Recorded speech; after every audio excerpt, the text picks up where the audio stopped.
Bienvenido, bienvenida. Seguimos trabajando con Godot 4 y con C Sharp. Ya tenemos una nave que movemos nosotros, enemigos que se mueven solos, disparos que aparecen cuando pulsamos una cierta tecla. Ahora vamos a aprender a comprobar colisiones entre nuestros disparos y los enemigos y a obtener puntos y mostrarlos a partir de esas colisiones. Pues para ello nuestro primer cambio ya dentro de Godot va a ser añadir una forma de colisión a esos elementos que queremos que choquen. Por ejemplo, nuestros enemigos teníamos un aviso en amarillo que nos decía este nodo no tiene forma definida, por tanto no puede colisionar. Vamos a hacerlo, pero por supuesto no con los enemigos individuales, sino con el patrón, con la escena, con el prefab, que es nuestro enemigo.tscn. Y para eso me lo centro primero en pantalla para trabajar cómodo. Y para indicar esa forma de colisiones añadiremos un nuevo nodo hijo. Y buscamos collision con doble L en inglés y nos aparecerá entre otras cosas una collision shape 2D, una forma para colisión en dos dimensiones. Y aún así nos aparecerá en amarillo, nos dirá, para que funcione tienes que proporcionar una forma. Pues vamos a la parte derecha, al inspector, y aquí tenemos la casilla shape, forma. Y podemos elegir entre distintas formas. Mi recomendación es que por lo general, si te lo puedes permitir, la forma sea sencilla, para que el cálculo de colisiones sea rápido y no ralentice el resto del programa, especialmente si hay muchos elementos en pantalla. Por lo general yo intentaría, siempre que sea posible, usar rectángulos o usar círculos. Aquí voy a usar un rectángulo tal cual. Digo que quiero una nueva rectangle shape en dos dimensiones. Y me aparece un recuadro que yo deberé refinar. Voy a hacerlo un poco más pequeño para que la colisión no sea exageradamente exigente. Por ejemplo, podría ser algo así, de modo que si el disparo roza esta esquinita no ocurra nada, pero si toca la zona central sí que destruya al enemigo. Guardamos cambios en esta escena y hacemos lo mismo para el disparo. Abro ese prefab o esa escena del disparo y nuevamente me lo centro en pantalla, hago zoom y le añado ese nodo hijo que va a ser una forma de colisión en dos dimensiones. Elijo la forma, que en este caso podría parecer razonable que fuera o bien un polígono o bien un círculo, aún así voy a quedarme simplemente con un rectángulo.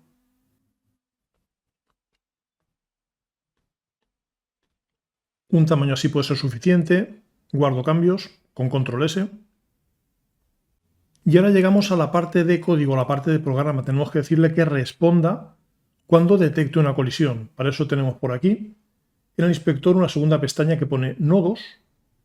Y si selecciono el elemento raíz del disparo, que es un área 2D, entre esos nodos tendré un área entered cuando otra área entre en la zona de colisión de este área. Hago doble clic y me pregunta ¿con qué script lo quieres conectar? Pues lo razonable es que con el propio script del disparo. Y detalle importante, estoy en C Sharp, me dice que no me va a generar el código automáticamente.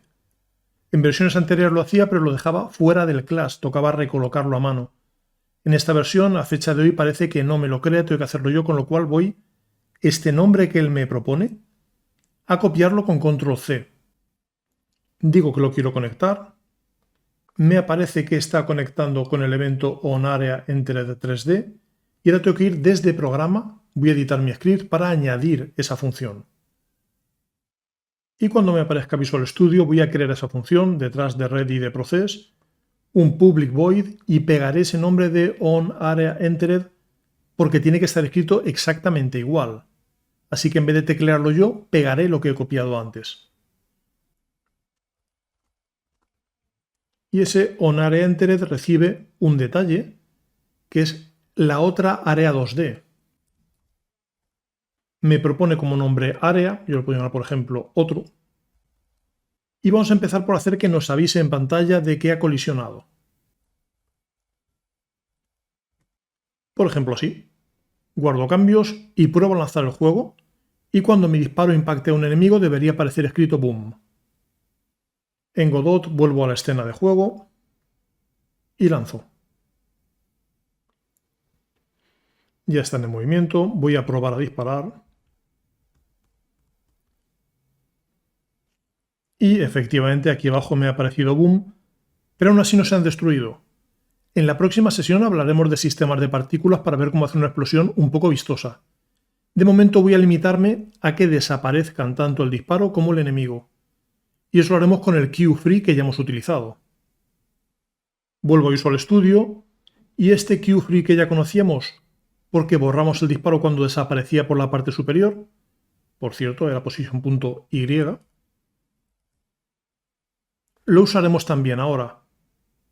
Primero escribimos en pantalla, luego eliminamos el otro elemento que ha chocado, este otro que recibimos como parámetro, y luego finalmente a nosotros mismos, al disparo. Sea con dis o sea tal cual, la lógica podría ser algo parecido a eso. Vamos a comprobar que ahora sí que desaparecen ambos, y si ocurre correctamente pasamos a los puntos. Ya sabes, siempre guarda cambios antes de salir. Y aprovechando que aún no tenemos temporizador, que puedo disparar tanto como quiera, voy a lanzar muchos disparos seguidos. Y efectivamente, en cuanto he tocado a un enemigo, ese disparo ha desaparecido y el enemigo ha desaparecido. A la hora de mostrar los puntos, va siendo hora de que creemos un script, un fragmento de programa, asociado al juego como tal, a nuestra escena de juego. Y que sea la que lleve control, por ejemplo, de los puntos, quizás incluso de las vidas, de parte de la lógica del juego. Pues voy a escena de juego. Digo que quiero añadir script. Me propone escena de juego.cs, me parece bien, pero ya sabes, lo guardaré en mi carpeta scripts.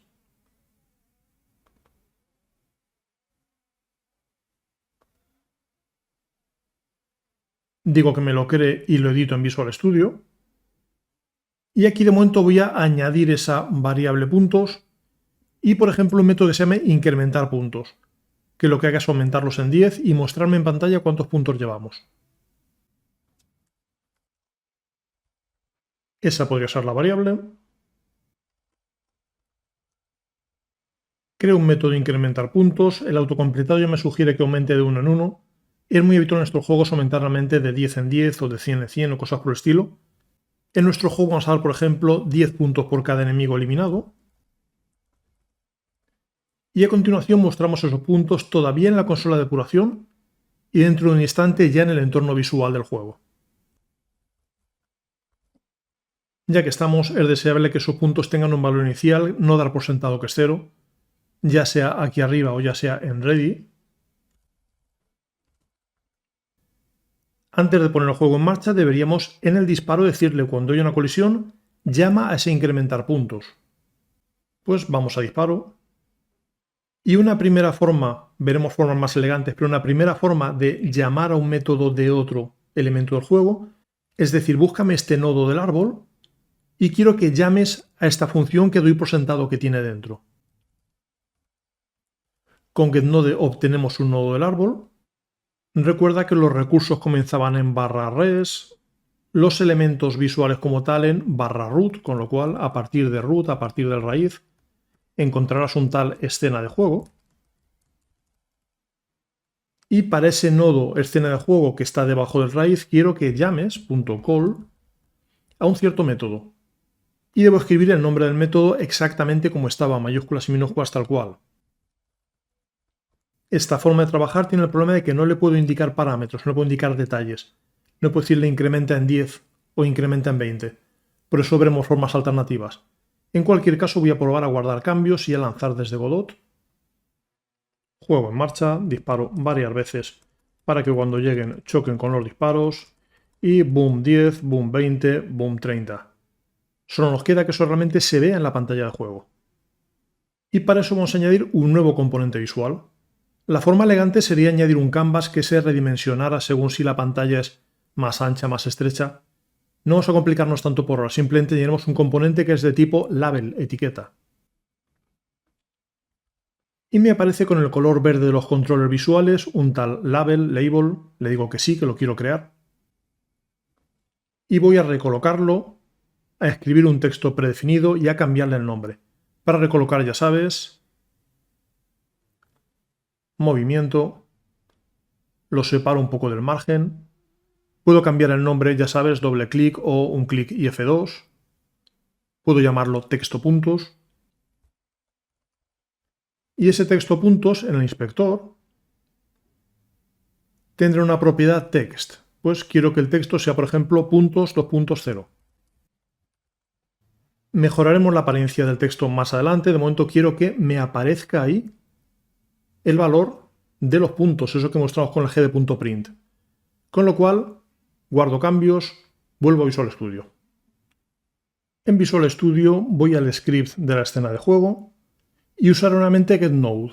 El getNode le diré busca un nodo. En concreto le diré que es un nodo de tipo label, de tipo etiqueta, para que me permita cambiar su texto.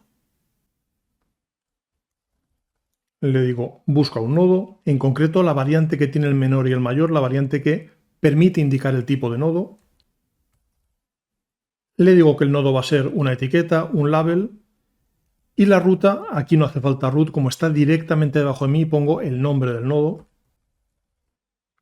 Y como sabe que el nodo es una etiqueta, un label, me permitirá acceder a su componente text, que es el que acabamos de cambiar desde el inspector. Me propone que sea puntos.toString. Puedo precederlo de puntos 2 puntos, como habíamos puesto en ese texto original. Y en ese caso puedo omitir el toString, porque al concatenar a una cadena forzosamente lo convertirá de número a tipo string, y con eso ya debería funcionar. Guardamos cambios y nos aseguramos. Juego en marcha, lanzo varios disparos para que choquen los enemigos con él, y efectivamente desaparece. Abajo me dice boom, me dice 10 y arriba se ha cambiado puntos 0 por puntos 10. Pues lo dicho, en la próxima sesión veremos cómo hacer que esas colisiones se muestren como una explosión, que quede un poco más vistosa, que no desaparezcan simplemente. Y de paso aprovecharemos para hacer que los enemigos se muevan todos en bloque, rebotando a ambos lados, pero sin cruzarse como hacen ahora. Pues si te apetece, nos vemos pronto.